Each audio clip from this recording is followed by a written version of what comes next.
Қайдан білем? Мен ол жайлы ойламаймын. Мен топшыламаймын ол жайында. Себебі ол бәрі бір Құдайдың қолында. Қарыштап дамып кетеміз ба?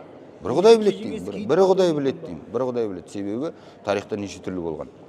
Бір күнде жоқ болып кеткен мемлекеттерде болған, Құдай сақтасын. Сондықтан қазір мен 50 жылдан былай болады, 30 жылдан былай болады деп болжай алмаймын. Маған қазір бүгін әйтеуір қазақ қоғамы теріс арнаға түсіп кетпесе екен деген. Сосын үлкен бір қауіп қатерге ұшырап қалмаса екен деген мақсат ниет бар. Ал 50 жылдан кейін бүгін келеді, солар ойланады. Көп пікір білдірушілер қазақ тілін жетік меңгергеніңізге таңғалып жатады. Қазақ тілін жетік меңгерудің сырын айтыңызшы. Жалпы мен Қаскелең қаласында дүниеге келгем. 6 жасымда Оңтүстік Қазақстан облысы, ол кезде Арыс қаласына көшкем. Бұл жерде сыры былай қарапайым, мен ортада өстім. Біздің көшеде басқа өзге орыс немесе басқа ұлттардың өкілдері болған жоқ. Біріншіден ойнап жүрген достарымның бәрі жалпы қазақ жігіттер. Бұл біріншіден. Екіншіден былай қазақ тілі маған алыс тіл емес. Менің анам да қазақша біледі. Үйдегі жалпы қарындасым қазақша біледі.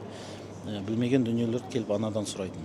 Анам кезінде Нүкісте ол кезде де бала кезде үйреніп алған қазақ қарақалпақтар көп, солардың арасында өсіп. Сондықтан қазақ тілі бір жағынан ана тілі.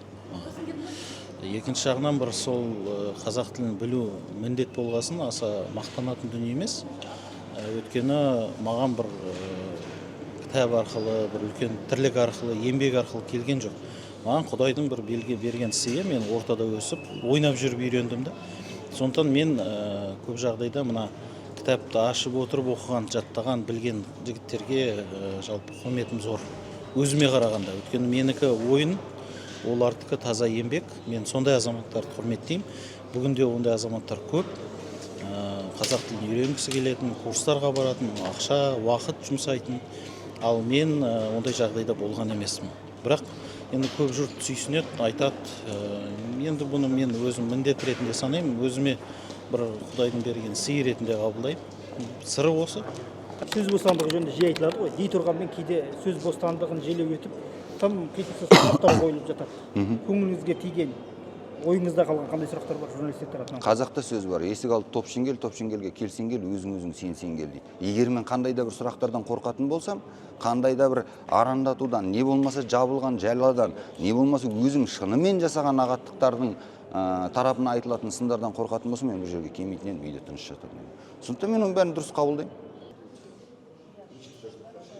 Негізінде саясатпен айналысқаннан кейін кез келген журналисттен түсетін сұрақтары олар бізді мақтайтын емес, ол бізге сын ретінде, сынақ ретінде қоятын сұрақтар. Сондықтан біз кез келген жағдайда түрлі сұрақтарға дайын болуымыз керек, және де мен де түрлі сұрақтарға дайын болып жүрмін ғой.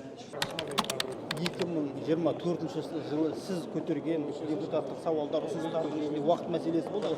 Биылғы жылы халықты елең еткізетін қандай да бір осылай бастамалар көтересіз бе? Қандай бастамалар көтеруді алға қойып отырсыз? Енді уақыт жөнінде енді ол жөнінде айтылып кетті ғой, бірнеше рет айтылды, оның асықпау керек. Қазір менің өзім көзқарасым өзгерген жоқ, бірақ енді әртүрлі депутаттарда әртүрлі көзқарас бар.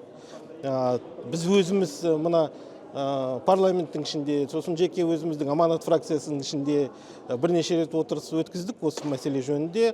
Пікір талас та болды, бірақ келіскеніміз мына 1 наурызға дейін уақыт берейік үкіметке. Нақты бізге жауап берсін деген.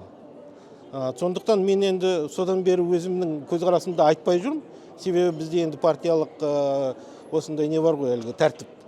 Сондықтан шешім қабылданғасын 1 наурызға дейін күтіп жүрміз.